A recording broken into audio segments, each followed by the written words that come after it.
It's July 2016 in Wolfsburg, Germany. Inside Volkswagen headquarters, Matthias Müller sits at a long glass table. He's surrounded by company executives. They're talking about earnings and projected sales, but Müller can't focus. He keeps tapping his pen against the table, feeling jittery and anxious. Müller gazes across the conference room. When he took over as CEO, he asked his aides to brighten up the place. They added big leafy plants and large photos. Müller was pleased. The room used to feel stale, and now it felt alive again. It was a powerful symbol. This was the kind of spirit he'd bring to the company. But the feeling didn't last long, and as Müller catches his reflection in the glass table, what he sees is a scared, aging man. A man who faces an incredible threat.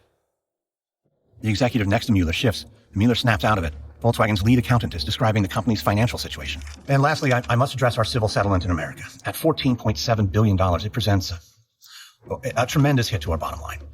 Müller blanches. No auto company has ever been forced to pay so much for its mistakes. Thank you. We're fully aware of the settlement, but we must have enough in reserve. The accountant straightens his shoulders and offers a broad smile. Herr Müller, it's good news. We have $18 billion set aside. Excellent. All right, now moving on. Where are we with sales this quarter? The numbers are promising, sir. Sales are still down, but revenue is climbing steadily. Müller beams with relief. He can feel his chest relax. Money can solve a lot of problems. And as long as the billions keep rolling in, his job is safe. Thank you very much. Now, as for next quarter sales. But just then, a communications executive clears his throat. I'm sorry, sir, but we must address the latest allegations from America. Müller stiffens. It seems he can't ignore the elephant in the boardroom. U.S. officials have made damning accusations. They say Müller personally knew about Volkswagen's plans to cheat air pollution tests. Now, believe me, sir, I'm certain you have nothing to do with this emissions business. I know everyone at this table feels the same. Nevertheless, it is important that the company issue an official response to the charges. Müller struggles to push down his anger, fear. He must keep control. If I had nothing to do with this business, then it's obvious what you should tell the Americans. And what is that, sir? Tell them the truth, that the allegations against me are groundless. Understand? But, sir. Müller casts a withering look at the executive, who offers a quick, bashful nod, and then sinks back into his chair. Now, everyone, shall we move on? The room stays silent, and as he shuffles his papers, Müller catches his own reflection again in the glass table. His eyes are ringed with dark circles. His face seems to sag. And it's at this moment his worst fears start to bubble up. Yes, the company will survive the crisis, but Müller knows he may not. The Americans are furious, and the U.S. authorities have been very busy. Slowly but relentlessly, they will go after every Volkswagen executive they can. It's only a matter of time before they come after him.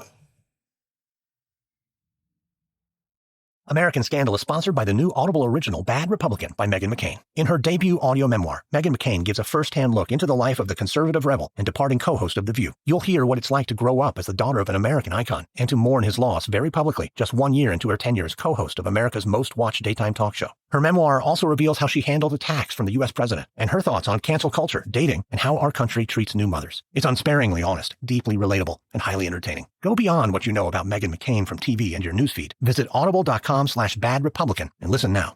We get support from the new podcast, Hemingway's Picasso. Stephen Coe lived many lives. He was an NFL journeyman, a male model, and one of the most well-connected smugglers in 1980s Miami. Coe collected many souvenirs from his adventures, but his most treasured bounty, a beautiful ceramic crafted by Pablo Picasso and gifted to Ernest Hemingway at the author's Cuban home. So the story goes. Lost during the Cuban Revolution, the artwork resurfaced when Coe took it as payment for a drug run financed by the notorious Pablo Escobar. Coe passed away in 2018, passing the piece down to his son, Stevie. Stevie feels he needs to complete his father's mission of selling this piece and telling Steve's cinematic life story. Is the Picasso authentic or a fraud? Was Steve Coe a big talker or a real deal smuggler? Listen to new episodes of Hemingway's Picasso every Monday wherever you get your podcasts.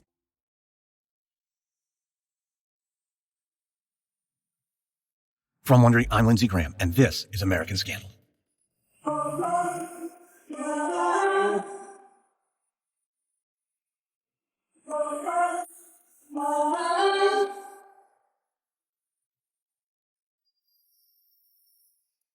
For decades, Volkswagen was a crown jewel in the European auto market. But when the world learned it had cheated with its diesel cars, the company took a number of hits. The diesels were pulled from the road, and lawsuits flooded in from practically every country where Volkswagen did business. And after 3 long years, Volkswagen's reckoning was far from over. The company continued to adopt a defiant posture when responding to criminal charges. And it repeated the same defense. According to Volkswagen, no one in upper management was involved in the diesel scheme. But the U.S. Department of Justice would step up efforts to hold the company accountable, and that would mean arrests, trials, and ultimately, prison. This is episode 4. The Wheels Keep Turning. It's September 9th, 2016. James Liang rises from his chair inside a federal courtroom in Detroit. He makes sure his back is straight and his expression plain. It's a hot day in Detroit, and the air conditioning in the courtroom doesn't appear to be working. So Liang wipes his brow, but it's not just the temperature that's making him sweat. Last year, when news of the scandal broke, federal authorities immediately got to work on an investigation of Volkswagen. They wanted to know which employees actually constructed the defeat devices. Those individuals would be charged in criminal court. The investigators followed the clues, which led them to Liang's doorstep. Liang is a 33-year veteran of Volkswagen's engineering department. He's at the point in his life when he should be thinking about going into retirement. Instead, after facing prosecutors, he's probably going to prison. The judge reviews the charges against Liang. Prosecutors say that he was one of the engineers who developed Volkswagen's defeat device, the software that allowed Volkswagen to cheat on air pollution tests. They also say that Liang helped come up with the lies that Volkswagen used to trick the EPA. Liang stifles a sigh because he knows that they're right on both counts. Liang doesn't dispute the truth of the allegations, but the truth is also complicated. It wasn't his idea to hide illegal code in the diesel engines, but it was his responsibility to create it. He was given an order. Liang never liked the idea of helping his company lie to customers. Yet, when he's honest with himself, he admits that he loved the challenge of creating the code. It was subtle and sophisticated, and it was good enough to fool complicated government tests. Yes, he committed a crime, but it also felt like an act of invention. It was ingenious, but for all the wrong reasons. The judge asks Liang a series of questions. Liang responds with simple yes or no answers. It's the strategy his lawyers recommended. Come clean. And in a way, it's a huge relief. He doesn't have to hide anything anymore. He doesn't have to lie. The judge asks the final question. How does Liang plead? Guilty, he says. The gavel comes down with a bang, and Liang's lawyer leads him toward the exit. The lawyer says they'll return in January for sentencing, and Liang can expect to be sent away for 3 years. Liang stares at the floor, feeling stunned. Suddenly, his fate is all too real. He wipes his nose and makes his way to the exit. Liang emerges from the courthouse, blinking in the bright sunlight. As his eyes adjust, he spots a crowd of reporters. They're a big pack. They're all waiting on the sidewalk. Liang pushes past them without saying a word. He's done talking about Volkswagen. He's already said what he had to. He spoke with officials from the federal government, and they told him that if he cooperated, he'd get a lenient sentence. So he did. He gave information to federal prosecutors about Volkswagen's diesel scheme. He knows his plea bargain will cause a lot of problems for a lot of people, especially people in Germany. Well, he thinks, for years he did his best to cover for them. Now they'll just have to fight their own battles. It's October 2016 in Salzburg, Austria. Wolfgang Porsche rises from an overstuffed chair and walks to the front door of his vast home. He peers through the peephole. 2 reporters from Der Spiegel wait outside the door, with tape recorders and notebooks in hand. Porsche forces a smile onto his round, lined face and opens the door. Welcome to my home. But before you come in, make sure to get a picture of that. He points at his shiny 1963 Porsche, parked in the cobblestone driveway. The reporter glances at the classic car and shakes his head. No thank you, Mr. Porsche. Just the interview, please. Porsche senses immediately that this isn't going to be an easy interview. It's not a puff piece. He'll have to be cunning and tactful as he proves to the reporters that Volkswagen is headed in the right direction under his guidance. Very well, please come in. The group enters and makes its way to the living room, where flames crackle in the fireplace. It's here that another man rises to greet the reporters. Good afternoon. I'm Hans-Michel Piesch. The reporters nod. Porsche knows they don't need an introduction. Anyone who reports on cars knows him and Hans-Michel, his cousin. They're grandchildren of Ferdinand Porsche, who founded the Porsche company and helped build Volkswagen in the 1930s. Today, the Porsche and Piesch families control Volkswagen, and the 2 cousins have emerged as the spokesman for the family. The 4 take their seats in a set of leather-backed chairs. The lead reporter dives in. Mr. Porsche, Mr. Piesch, was it a difficult decision to sit down for a joint interview, one Porsche and one Piesch? That's a typical Spiegel question. You think our families have nothing better to do than fight with one another? You know that's not true. Okay then, in typical Spiegel fashion, we would like to ask about current problems at the company. Your families are the largest shareholders of the Volkswagen Group. Volkswagen is currently embroiled in the biggest crisis in its history. What went wrong? Hans-Michel answers, and Porsche can tell he's choosing his words carefully. There are legal and technical questions to be resolved. We must recoup our financial losses and win back the trust the company lost. Your decision to install Matthias Müller as CEO was controversial. He previously held senior positions at Audi, Volkswagen, and Porsche. How can he be a credible figure to lead the company out of the crisis? Porsche pauses before answering. He knows that right now he must defend Müller. He has to show that Volkswagen is being run by steady hands, that the company and the 2 cousins watching over it are unshakable. Nothing can destroy Volkswagen. We need to look ahead. And for that, we need someone with the requisite abilities. There was little discussion about the appointment of Mr. Müller, and this decision has proven to be the correct one. The reporters continue peppering the cousins with questions about the diesel scandal. And with each question, Porsche remains unflinching. The 2 families will guide Volkswagen through the crisis, he says. The company has a long, gilded history, and in the years to come, it will remain strong. The 2 families will make sure of it. Soon, the interview comes to a close, and Porsche and Piesch walk the reporters to the door. Porsche feels satisfied. Once again, he's made it clear who really controls Volkswagen. It's not the CEOs who come and go from time to time. It's not the other members of Volkswagen's board. The real power lies with the Porsche and Piesch families. And those 2 families will continue to shape Volkswagen from within, even if it means taking ruthless action. It's December 2016 in Salzburg, Austria. Ferdinand Piesch steps his foot on the gas pedal of his sports car. He zooms past Emerald Hills, which are dewy from the morning rain. Piesch is 79 years old, but he's still fit, trim. He has short-cropped gray hair. At times, he may feel his age, but he never accepts it. It's part of the reason why he still drives with the reckless confidence of a man 60 years his junior. Piesch knows he's well over the speed limit, but he feels he's earned the right to drive where he wants, as fast as he wants. This afternoon, Piesch, the brother of Hans-Michel Piesch, is on his way to the police station. Piëch is known as one of the greatest living car executives of the last 100 years. In the 1960s, he ran Porsche's legendary racing program, and in the 70s, he transformed Audi into a luxury brand. He became CEO of Volkswagen in '93, and later served as chairman of the supervisory board. It was during this time that Piëch began mentoring a promising executive named Martin Winterkorn. Winterkorn shared Piëch's approach as an unapologetic leader. He seemed equally obsessed with dominating the auto industry. But once Winterkorn became CEO, Piëch began to see flaws in his protege, shortcomings and sloppiness he'd never tolerated himself. Piëch's jaw tightens as he rounds a sharp corner. Still confounds and enrages him that the board sided with Winterkorn when the big conflict finally arose. Piëch had tried to oust the CEO. He knew it was in Volkswagen's best interest that Winterkorn had to go. Yet impossibly, the board had rallied behind Winterkorn and turned their back on Volkswagen's patriarch. Piëch promptly resigned. It was the first power struggle he had ever lost, and he did not like the feeling. Piëch pulls up to the police station. Before he's even had a chance to turn off his engine, 3 investigators rush out to greet him. They bid him a good afternoon and thank him for coming in. The men lead Piëch into a small interrogation room and shut the door. Piëch takes stock of his surroundings. The investigator apologizes for the cramped quarters. It's the only room that's completely private. Piëch says it'll do and takes a seat. He leans forward, and then he tells the investigators he's happy to share with them whatever they'd like to know. The 2 policemen share a knowing look, and the lead investigator replies that they're looking into the Volkswagen diesel program. Any helpful information would be greatly appreciated. Piëch leans back, strokes his chin, and thinks about the year before. He says that he is no longer on the Volkswagen supervisory board, but last year, February 2015 to be exact, he still was. The investigators lean in and Piëch smiles. They're waiting for a silver bullet, something that will blow open the entire diesel scandal. Piëch continues and says that someone, he doesn't remember who, informed him there was a major problem with diesel emissions in America. Naturally, he was concerned. He mentioned the disturbing news to a few board members, and, that's right, Piëch says, he brought it up with Martin Winterkorn. The investigators look at each other in shock. Piëch hides a coy grin. He knows perfectly well, just now, he's completely undercut Volkswagen's official statements.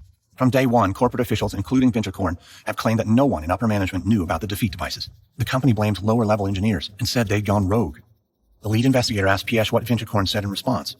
Piëch shrugs and replies, he told me not to worry about it. With that, Piëch says he really ought to be getting home. The investigators thank him for his time. Piëch exits the station, climbs back into his sports car. He smiles to himself as he drops his foot on the gas pedal and speeds away. The wind blows through his hair, and Piëch feels alive and invigorated. Volkswagen is a family business, and nothing will destroy the Piëch or Porsche families, nor should anyone cross them or make foolish decisions. Because if they do, they'll end up just like Martin Winterkorn. In the small town of Fox Lake, Illinois, Joe Glinowitz was a hometown hero and 30-year veteran of the local police department. On September 1st, 2015, just 1 month from retirement, he was found dead outside an abandoned cement plant, shot in the chest twice at close range. While the town and Joe's family mourned his passing, hundreds of police officers launched a manhunt to find his killer. After weeks of searching, the lead investigator discovered chilling secrets about Joe, the local police department, and the village of Fox Lake. These were secrets that, once uncovered, would put the town in the national spotlight and haunt them for years to come. Wondery's shocking true crime podcast, Over My Dead Body, is back for a 3rd season with a story about corruption, betrayal, and the secrets of a fallen hero. Follow Over My Dead Body Season 3, Fox Lake, on Apple Podcasts, or you can listen early and ad-free by subscribing to Wondery Plus in Apple Podcasts or the Wondery app.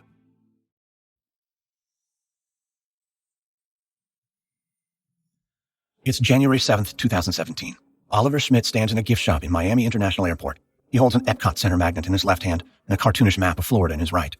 Schmidt used to be a manager at Volkswagen at the company's offices in Michigan. Normally, he wouldn't care about souvenirs like these, but right now, on the verge of boarding a 10-hour flight back to Germany, he feels just a bit sentimental. He owns a home in Florida. It could be a very long time before he sets foot in the state again. Everyone had warned Schmidt not to return to the States at all, not after FBI officials had questioned him just before Christmas. His friends urged him to stay back in Germany. Schmidt told him not to worry. If the FBI wanted him, they would have nabbed him before when they were questioning him. So he decided to go back to the U.S. for just a few days. It would be a farewell trip to America. Now his vacation is over, and it's not so easy to say goodbye. He thinks about the South Florida warmth and sunshine. Then he thinks about the blizzard that's probably blowing across Wolfsburg this very minute. He shudders. The line at the airport gift shop lurches forward, and Schmidt reaches the register. As the cashier rings up the souvenirs, Schmidt suddenly has a strange feeling, as though someone is watching him. He scans the shop. There are a couple of families grabbing snacks, and a customer shopping for t-shirts. And, Schmidt notices, a man in a gray suit reading a magazine. But no one's looking at him. Schmidt tries to assure himself. It was just his imagination. There's no reason to be nervous. Still, he can't shake the feeling. Something feels off, and his heart starts to pound. The cashier hands over the receipt, and Schmidt collects his souvenirs. He makes a quick exit from the gift shop and heads toward his gate. His flight is boarding soon, so he quickens his pace. He's about 10 yards from the gate when he suddenly stops. 2 men in suits are hovering near the counter, talking with an airline agent. Schmidt's heart starts to pound. These men are wearing the same gray suits as the guy by the magazines. Schmidt makes a quick decision. He turns and heads in the opposite direction, back the way he came. He figures he can fly another day, For now, all that matters is getting out of the airport. He sees a crowd up ahead. If he can just get in the middle of it and blend in, he'll be safe. Hey! One of the men is yelling after him. Schmidt doesn't look back. He just puts one foot in front of the other as fast as he can. Oliver Schmidt! Stop! Oliver Schmidt! They converge on him from all sides, in identical gray suits. One grabs his arm. Get off me! Get off me! Another agent grabs his other arm. Stop! You have no right! You have the right to remain silent. Anything you say can and will be used against you in a court of law. You have the right to an attorney. What is this? If you cannot afford an attorney, one will be provided for you. The man flashes his FBI badge. Oliver Schmidt, you're under arrest for participating in a conspiracy to defraud the United States government and violate the Clean Air Act. No. There's a mistake. This must be a mistake. I was already questioned. There weren't any charges. There are now. Charges were filed December 30th. No, I want my lawyer. You can call him from the corrections facility. Jail? No. Mr. Schmidt, it is what it is. We're going to take you into custody and keep you there. The judge thinks you might be a flight risk. Imagine that, in an airport. Schmidt allows himself to be led through the terminal. There's no point in fighting it anymore. He is about to become the first Volkswagen employee to be thrown behind bars for the diesel emissions scandal. It's January 11th, 2017. Cameras click as Attorney General Loretta Lynch enters the U.S. Department of Justice press room in Washington, D.C. Lynch is ready for them, her expression composed. She wears a dark jacket over a rose-colored blouse. Lynch likes her attire to reflect her mood, especially when speaking publicly. Today, she's businesslike, but far from dour. What she's about to announce is a major step forward in the case against Volkswagen. Lynch is joined on stage by senior officials from the Obama administration. She takes her place at the podium in front of the mounted Department of Justice seal and steps up to the microphone. She announces that the federal government has reached an agreement with Volkswagen. This agreement includes civil and criminal penalties. Volkswagen will plead guilty to 3 felonies and settle for $4.3 billion. That payment is on top of the $15 billion it paid last year. But that is not the end of it. The U.S. government is also bringing criminal charges against 6 Volkswagen executives. One is Oliver Schmidt, who was apprehended in the Miami airport. The other 5 men are for now in Germany. They were involved in engine development and government relations, among other areas. Lynch steps aside. She lets the FBI Assistant Director, Andrew McCabe, sum it all up. This case is a great example of the fact that no corporation is too big, no corporation is too global, and no person is beyond the law. Lynch then goes on to say that she's proud of what the Department of Justice has achieved, but she thinks there is still much work to be done. It is satisfying to have Oliver Schmidt in custody and James Liang cooperating with their efforts, but she wants more. She wants the man who was at the top of the company when it decided to break the law. She wants Martin Winterkorn. It's April 13th, 2018. Matthias Müller walks into a boardroom at Volkswagen in Wolfsburg, Germany. Several people are already seated, and several trail him. The blinds are closed and the room is dim. Müller glares at each of the dozen or so board members in turn, and takes particular note of Wolfgang Porsche and Hans-Michel Piesch. Their faces are impassive, cold. Something about all of this reminds Müller of Caesar's final appearance in the Roman Senate. He sits down with a grimace and looks at his watch. The seconds pass slowly. A board member coughs. Soon, a second board member says they should begin. Müller offers him a nod, and the meeting commences. One man points out that sales are steady. Another man talks about the current state of the 2020 models and says the designs are very promising. Volkswagen, he adds, is making excellent progress in its development of electric cars. Porsche thanks them for the updates. Then the room goes quiet again. Hans-Michel Piesch says he understands that Müller has something he would like to tell the board. Müller knows that this is it. But he's not going to slink off, tail between his legs. He stands. He reminds the group that he joined Volkswagen 40 years ago at the age of 25. He was just a kid then, a tool-making apprentice. He wound up at Audi, then Porsche. He always loved cars. He wanted to work on them, build them, and drive them. He devoted his entire life to Volkswagen, and Volkswagen rewarded his dedication. In 2015, the members of this board promoted him to CEO. It was the proudest moment of his life. Müller stops momentarily. He notices that several of the board members are having trouble making eye contact. Cowards, he thinks. Cowards with short memories. They don't remember that it was he who steered the company through its greatest crisis. They don't remember that there was a time, just a few months ago, when the world was prepared to bury Volkswagen forever. Müller saved them all. There were bumps along the way, of course. More charges against the company and allegations against Müller personally. Then there was the regrettable matter of Christine Holman-Denhardt. He had hired her to be the first woman to serve on Volkswagen's management board. She was going to help reform the company's internal culture and its approach to business ethics. She was a nice woman and a smart one, but too zealous. She was fired and left the company last year. Müller doesn't talk about those bumps out loud, of course. He refuses to make a scene of any kind. He decided today he will maintain his dignity. And finally, the time comes. He tells the room that it has been an honor and a privilege to serve as their CEO, but after much reflection, he's decided to explore new opportunities. Müller looks down to his left, at the man who will replace him. He tells the room that Herbert Diess will make an excellent CEO. Diess will lead Volkswagen to unprecedented success in the years to come. And then Müller makes it official. I hereby announce my resignation, effective immediately. Müller sits down, and Diess forces a smile on his face. Müller, of course, didn't want to resign, but he had to contend with the cousins, Wolfgang Porsche and Hans-Michel Piesch. They made clear that he was too closely tied to the old Volkswagen, the one that gave birth to the diesel scandal. Müller tried to fight, but was outnumbered. The two cousins said they wanted Müller out and Diess in his place.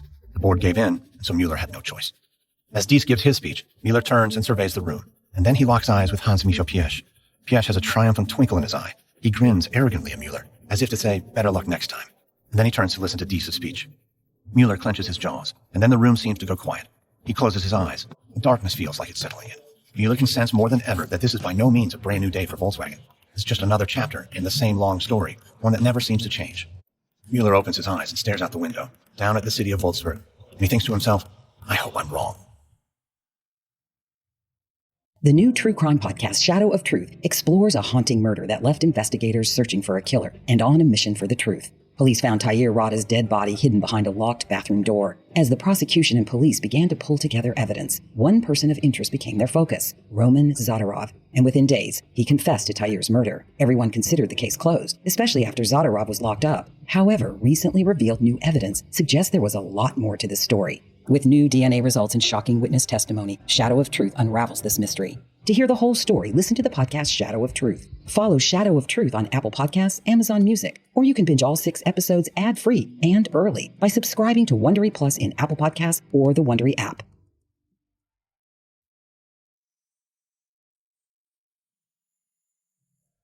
It's May 2018, at midnight. At his home in Frankfurt, Germany, New York Times business reporter Jack Ewing leans back in his chair. He removes his glasses and rubs his eyes. He wonders when the call will come in. The night just keeps getting later. Ewing is an American, but he's lived in Europe for the last 25 years. When it comes to Volkswagen, he's usually close to the heart of the action, but there are other times when he feels very far away from the breaking news. Tonight is one of those nights. It's mid-afternoon in America right now, and Ewing knows that something very big just happened there, but he needs the details before he can write the whole story. Ewing's phone rings just then, and he snatches it up. On the other end of the line is Neil Boudet, another Times journalist. He's calling from the U.S. Boudet tells Ewing that it's official. The U.S. is going after Martin Winterkorn. The indictment was just unsealed in Detroit. Ewing lets out a low whistle. He's been waiting for this news for months now. He wonders what took them so long. Boudet describes the specific allegations. The Department of Justice claims Winterkorn was told about the defeat device in 2014. They claim he helped facilitate a cover-up. 2014, thinks Ewing. That's right around the time the West Virginia University team first discovered the diesels were polluting off the charts. So Winterkorn kept the real reason quiet. As they're wrapping up their call, Boudet asks Ewing if they think they'll get him. It's a good question. He's not sure exactly how the legal cases will play out, both in the U.S. and in Germany. Either way, Ewing wonders how long can Winterkorn's story about rogue engineers hold up. It's February 2019, on an overcast day in Milford, Michigan. Hemeth Campana sits at his desk at General Motors. The phone rings. It's his supervisor's assistant, asking Campana to head upstairs to the main conference room. His supervisor will be waiting there. Campana pushes back from his desk slowly, a feeling of dread hitting him in his feet. He walks to the elevator wondering what this is all about. In some circles, Campana is considered a hero for his work exposing Volkswagen back when he was at West Virginia University. But here at GM, where he's worked for 5 years, he's just another engineer in the emissions compliance department. He got this job shortly after completing his doctorate. What he did at WVU made him famous for a time, but that time feels long gone. People who saw him in newspapers back then might not even recognize him today. As a grad student, he was often clean-shaven with glasses. Now he wears contacts and has a full beard. Overall, though, he's happy with how things turned out. His invention exposed perhaps the biggest crime in automotive history. It revealed just how far a car company might go to cheat the system. Campana knows the world is a slightly safer place now because of his work. That's reward enough for him. He doesn't need the spotlight, just a solid livelihood that allows him to do the work he loves. Which is why this phone call is so disconcerting. He can't think of the last time his supervisor invited an employee to the conference room to deliver good news. Still, Campana tells himself to remain optimistic. No need to fear the worst. Not yet. Campana emerges from the elevator and crosses over to the conference room. It's starkly furnished. There are a few chairs and a cheap table where his supervisor sits, alone. She stands as Campana enters. They shake hands, but the expression on her face is pained. Hello, Hemeth. Thank you for coming up. Of course. They sit. The supervisor exhales slowly. Campana's heart sinks. Hemeth, you have been an exemplary employee, truly exemplary, but this is a difficult time at GM, and as you're aware, we're having to do some restructuring. I'm sorry, but we're going to have to let you go. Campana sits perfectly still, not sure what to say. He clears his throat. Well, it's unexpected. If I did anything wrong, I'd like you to tell me. Of course, yeah, no, it's nothing you did wrong. You've been great. Campana frowns. He has to ask the obvious question. Would this happen to have anything to do with my past? Your past? Yes, I caused a little bit of trouble for Volkswagen, if you remember. Oh, of course I remember, but I'm not sure what you're getting at. Come on. Many people around here are a little afraid of me. I'm not a professional whistleblower, if that's what you're worried about. I just do my job. Hemeth, if you saw anything out of the ordinary around here, we'd want you to tell us. This isn't personal, nor does it have anything to do with your past. It's just the unfortunate reality of GM's strategic transformation. And how many people are losing their jobs during this transformation? About 4,000. Well, that's a lot. If you say it's not personal, I guess I have to believe you. This puts me in a really tough position. I'm not a citizen. I work here on a work visa. Yes, we're aware. We can offer you 2 months' pay and a ticket back to India. Kapana sighs, stares off, thinking about his life in America, which may soon come to an end. Hemant, I wish we didn't have to do this. Well, thank you for everything. Kapana can see that the supervisor wants to say more, but she can't. There's nothing more to say. So he stands and shakes her hand. Without another word, he turns and heads towards the elevator. On his way back to his desk, what was his desk, he considers the assertion that this wasn't personal. Kapana can't help but question this. It's possible he's just another victim of downsizing. Maybe GM took this opportunity to rid themselves of a potentially troublesome employee. Regardless, Kapana is proud of what he and his fellow grad students did back at West Virginia University. He can't help smiling at the memory. Barreling down the road in that Passat, their testing equipment rattling and thumping with every bump. They changed the world, and no one will ever be able to take that away from them. Kapana is prepared to leave GM today holding his head high. It was a privilege to be on the front lines, protecting the future of the planet. As an emissions scientist, it's a battle he'll never stop fighting. It's April 2019 in Wolfsburg, Germany. Martin Winterkorn stands on the back porch of his home and looks up at the sky. Creamy white clouds drift upon a sea of pure blue. It's quiet and peaceful out here. Winterkorn has lived in this house for years, but as the head of Volkswagen, he never had the time to enjoy it. But now, these long few years later, he finally does. Winterkorn's phone rings. He answers, and it's his lawyer, Felix Dürr.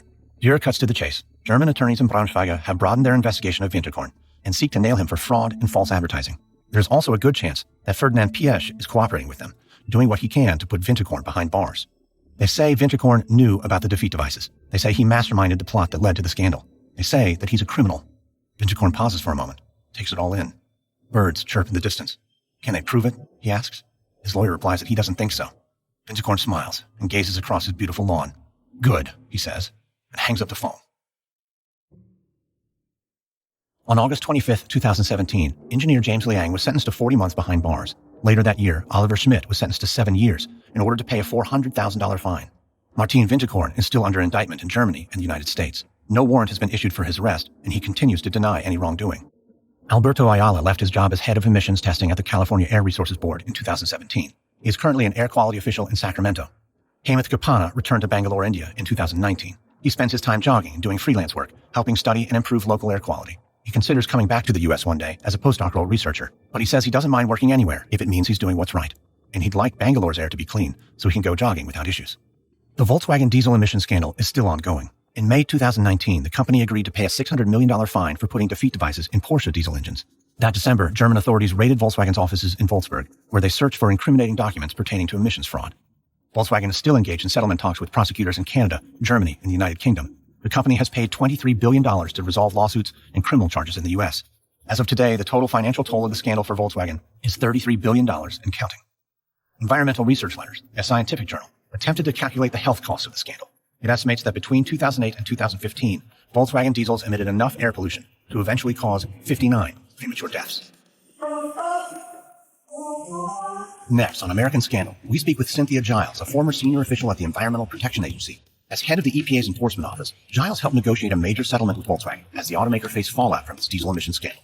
From Wondery, this is American Scandal. I hope you enjoyed this episode. If you did, I have 2 other podcasts you might be interested in. American History Tellers and American Elections Wicked Game. Search for them and subscribe on Apple Podcasts, Spotify, Google Podcasts, or wherever you're listening to this right now. If you're listening on a smartphone, tap or swipe over the cover art of this podcast. You'll find the episode notes, including some details you may have missed. You'll also find some offers from our sponsors. By supporting them, you help us offer this show to you for free. And if you do like the show, we'd love you to give us a 5-star rating and leave a review. I always love to know your thoughts. And reviews are one of the best ways for others to find the show. Tell your friends and family, show them how to subscribe. You can also find us and me on Twitter. Search for the hashtag American Scandal or follow me at Lindsay A. Graham. We use many sources in writing our shows. One that was especially helpful was Faster, Higher, Farther by Jack Ewing. And just a quick note about our reenactments. We can't always know exactly what was said, but everything in our show is based on historical research. American Scandal is hosted, edited, and executive produced by me, Lindsay Graham from Airship. Sound designed by Derek Behrens. This episode was written by Hannibal Diaz, edited by Christina Malzberg, produced by Gabe Riven. Executive producers are Stephanie Jens, Jenny Lauer-Beckman, and Hernan Lopez for Wondery.